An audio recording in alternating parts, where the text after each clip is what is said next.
That trust upon the Lord, they are like Mount Zion, they cannot be shaken, they are guided by His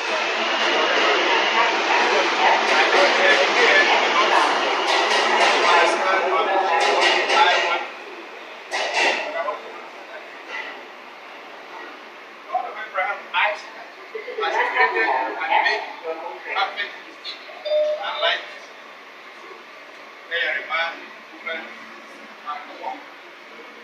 He controls the affairs of men. He is our creator. He has made us. And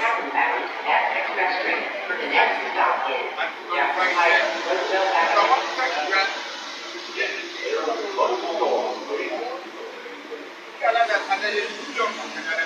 Excuse me. He's actually sitting there. He is? Yeah. Oh, good. Will they stop talking when he does? Huh? Will they stop talking when he sits down? Stand up.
We are kingdom children called to manifest God's presence. You know, God has said in the book of Genesis. The Bible says that God created you in His image and likeness. In our own image and likeness. And so He created man, both male and female, and said, be fruitful and multiply and subdue the earth, and have dominion over all the best of the age, over all the over all living activity. And God saw it was good, and He rested. And God rested when He made it, because man is a total icon, a total representative of God. So you are here. You are a man and woman, a creature of God. And the Bible says, in the book of Psalm 4:6, the earth is the Lord's and the fullness thereof, even they that dwell in it. The earth is the Lord and the fullness thereof, even they that dwell in it. And it's not like the earth you are living is the Lord that made it. And the earth that is in it, and the fullness, whether you are a man, a woman, a beast, a car, it is God's own property. So you are a property of God. You are a child of God. Whether you believe in Him or not, whether you accept what I'm saying or not. The Bible makes us what you are.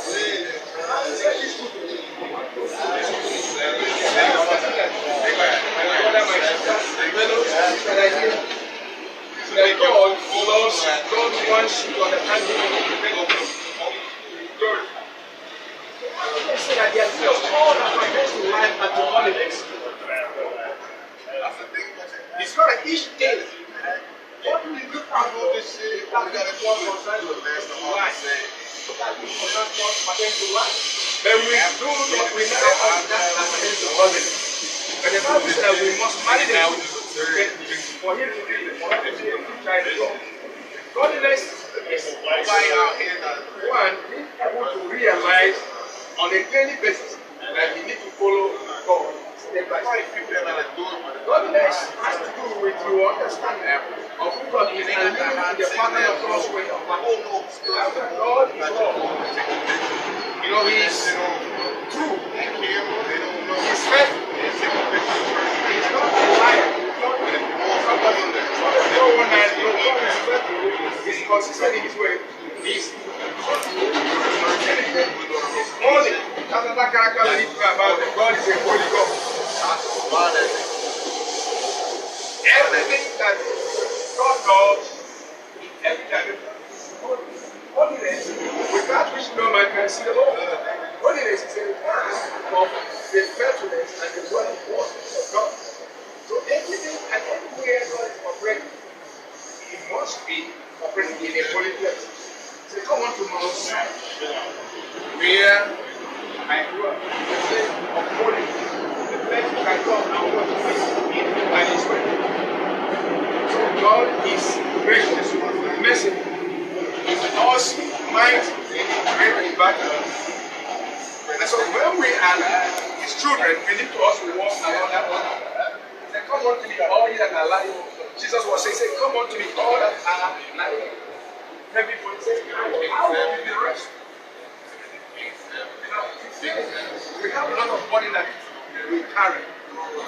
And these bodies are bodies that have already been carried for us and carried on the cross.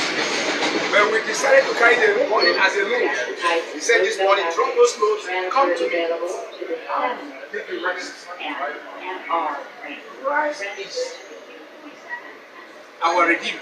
He's our Savior. He came that you might have life and have it more abundant. According to the book of John, in verse 1, in the first verse of that scripture 10, he says that the thief comes to steal, to kill, and to destroy.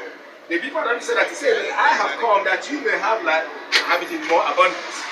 So Christ is for your own salvation, for your own Christian. He came that you may have life and have it in more abundance. He came that you might be free. He came that you might be free. He came that you might be able to have the ability to accept yourself, accept your brother, accept other people, and walk with them. He came that you might be able to have the power and strength to minister to others. Now, am I talking to people who do not believe in Christ?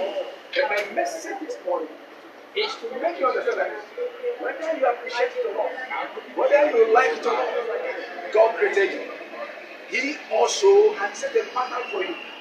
That at the end of the day, that the purpose why He created you must be achieved. That His will prevail in your life.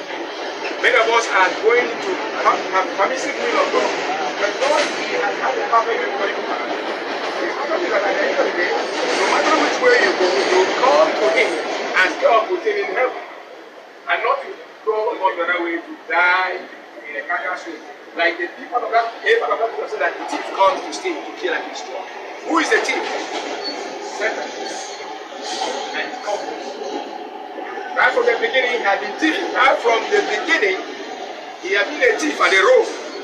You know, when the war was declared in heaven, the head of satanic power that was running it was Lucifer. And the Bible said Lucifer was the most beautiful of the angels who was in charge of the worship session in heaven until he disobeyed and he was cast. And today he is the ruler of the world. But you discover that many people have chosen to follow him and to walk with him. And that's what the will of God for you, because God says that He has created you in His own image and likeness. And so, as your brother, we had a great opportunity out your life, dear Lord, along that line. So my desire this morning and my prayer this morning is that as God, as I hear, hearing me under the sound of my voice, that God wants you to come back in. More so the nation where we are. More so the country where we are. It's a country where God has begun to awaken the spirit of it. And it's this one. It's a country where we are beginning to look unto God, the word of God, and the power of God. And what can do for us at this instant? The time when we begin to sensitize the difference with the country of this country. When the Bible and their word, go back to the first word. When we look at this country, America, it's not a country like other countries. The country that was born and bred in the word of God. The country that God himself created in. The nation of all nations. The nation that has the power and praise of God. The nation that is like a lamp, a bushel, kept on a mount. A light is there. The whole world is seeing it. It cannot hide. It cannot run away. That's what America is all about. And I can keep on saying, it's not like any other country. It's not like Britain. It's not like China. It's not like any other city. But it's today and will be like Israel.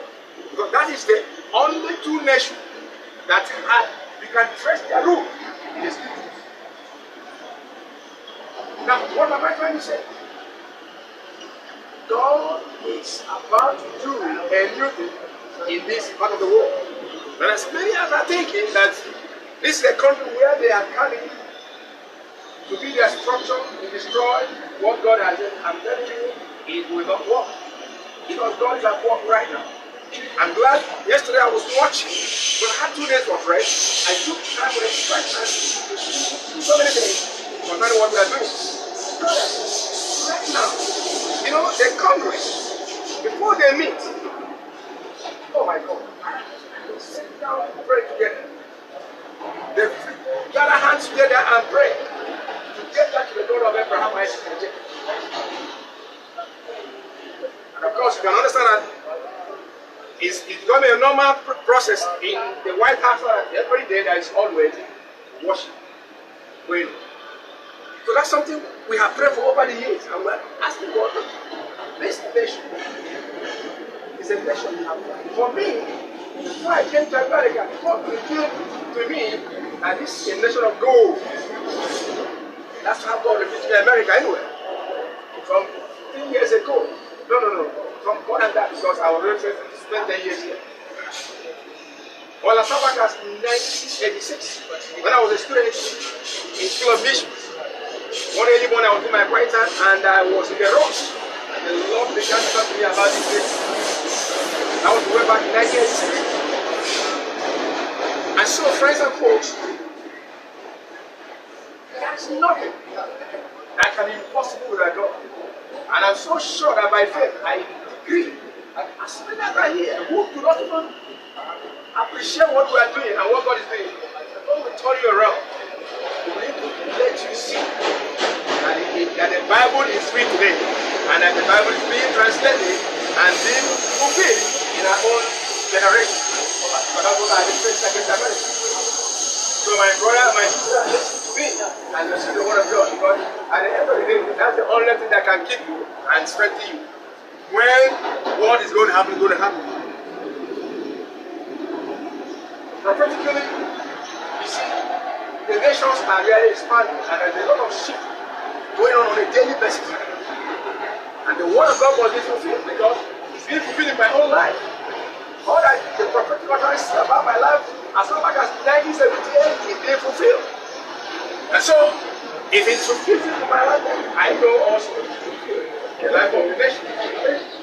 And you are part of that nation. So you are hearing a desire is to walk down this nation by every standard. Sorry, the Lord will back you up. Because the journey has changed. It's no longer going to be business as usual. It's not going to be the former America that was on the cabals. You know? You see, the joy I have today is that there's no more cabal spirit in the White House. What is in the White House is the Holy Spirit. That's what is going on. Even in the city, even in the conference, the Holy Spirit has taken over. And that's also why the Holy Spirit is going to take over every city, every nation of this country. So that we can have peace and enjoy the presence of God and beauty. We don't want conflict. We don't want war.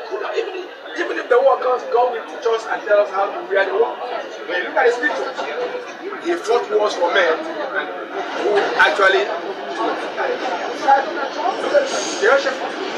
consider and consider Moses and all that they made, God used this. When there was a problem, God had to let them know how to do it. So my lecture of prayer, message this morning is that friends and folks, let's listen to what God is saying and what His Word is saying. And we might that you go away with us. And a lot of clamor, a lot of discussions, a lot of legal issues going on here and there. Let's give God a chance. Let's give the nation a chance. Let's give our government a chance.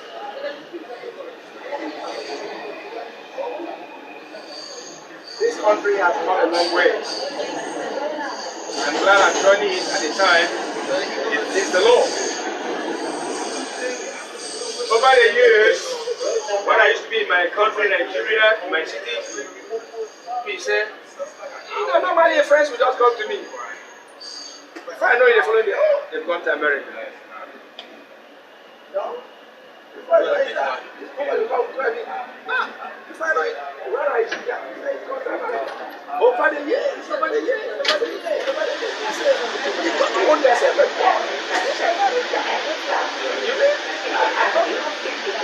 I'm not qualified for it.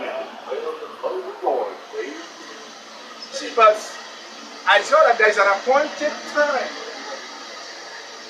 for every singular purpose on this earth. For God. When the appointed time comes, and you are in the program of God, you make all things beautiful. That's a testimony I heard. It was like a plot of gold. And I'm here. This is about a 10 years. It's been beautiful. It's been wonderful. You know, it's been a glorious time. And I'm glad I'm doing what I'm supposed to do. What I was doing before I came to this land. I'm glad I'm doing the purpose of God. And what I'm doing today, 3 years ago, I was sitting down like this, my brother, and a force lifted me up. I said, I need to do this. 3 years ago.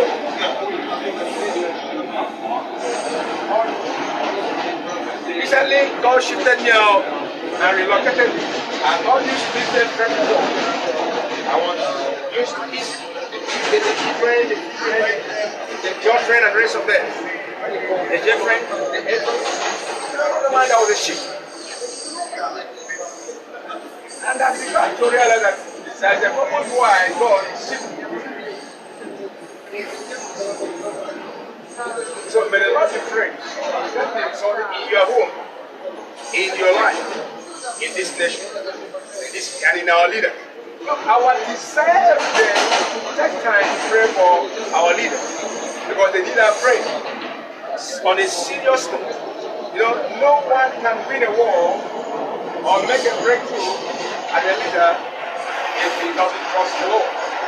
You know, in the book of Romans, chapter 13, God mentions that He brings forth, He installs every leader, whether popular or unpopular. Whether acceptable or unacceptable. And also, it makes it very clear that you that has left the leader, you are bound by every standard to operate or to work right until they revise it. That's the word of God. I may read it. Let me look at that. Let me get to the book of Romans 13. Just 1 or 2 verses. Let me understand that.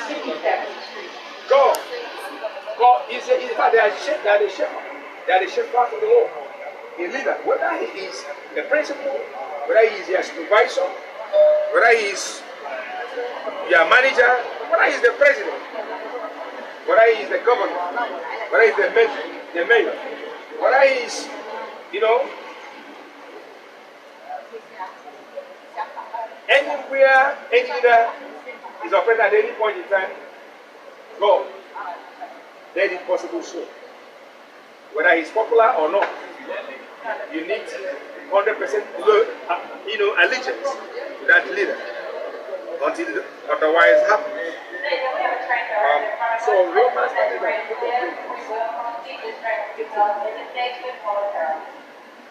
so suffice to say that our leaders need our prayer, and we need to support them. It doesn't matter whether what the person is doing is right or not. It doesn't matter whether the person is doing, well or not. The fact remains that for now in America, God has set up a disciples, a leader that, of course, we should know. I don't need to tell you. I don't need to tell you. You know what happened, and you know how our President Trump came in. It wasn't just anybody, but it's God that brought him in, and that's why we need to be patient with him, with all that are in authority now. We need to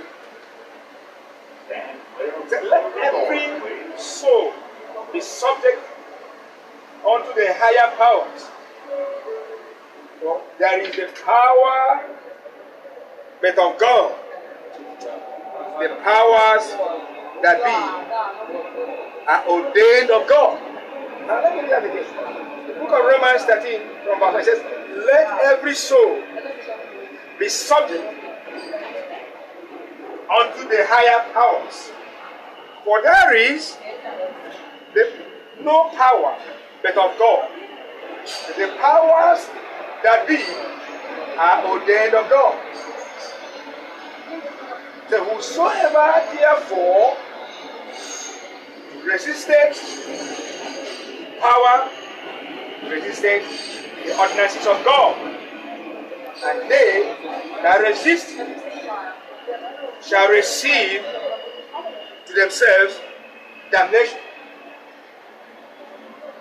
So for rulers are not a terror to good works. Now listen to me what the Bible says. It says, for rulers are not a terror to good works. For rulers are not a terror to good works, but to the evil. For rulers are not a terror to the good works, but they are terror to the evil.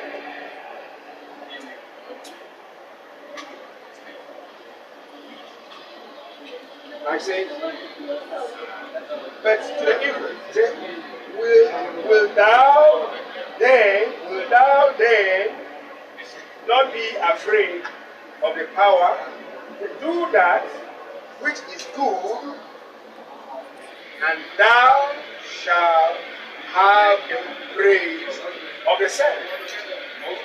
Now, why is authority? Why do you have law? It's that everything will work fine. It's when you walk on the premise of rule, of keeping the rules, of keeping the law, of making things work out in the government. Things work out fine for you and for everybody. But the Bible says, when the righteous is on the throne, fruitful, and you prosper. But when the wicked is on the throne, what they happen? It's to us. Problem. And listen.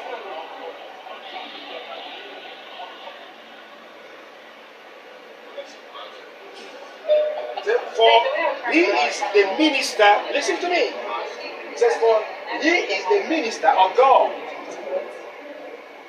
For he is the minister of God indeed for good.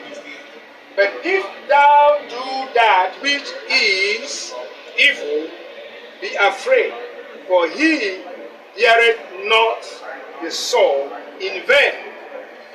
Leaders, that's why we say we need to pray for our leaders.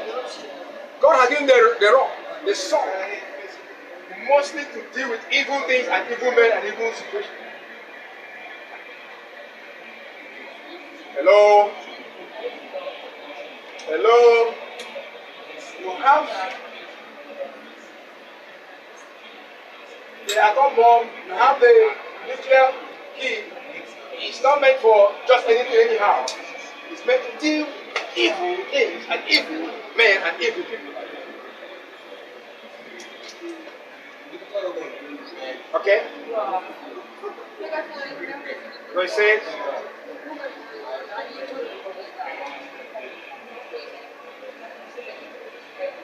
but if thou do that which here is evil, he be afraid, for he heareth not the sword in vain.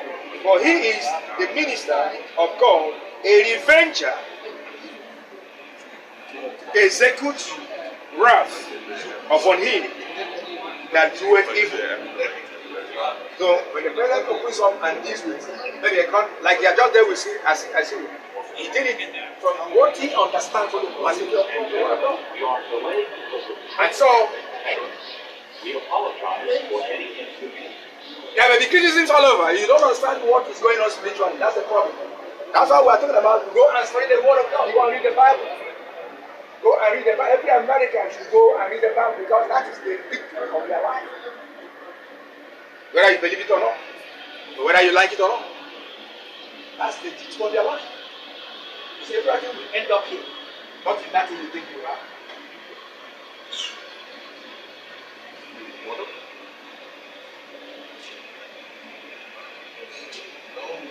Again, that is not the scripture. It says,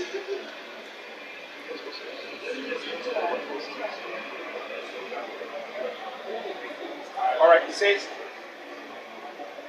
God is an avenger, execute wrath upon him that doeth evil.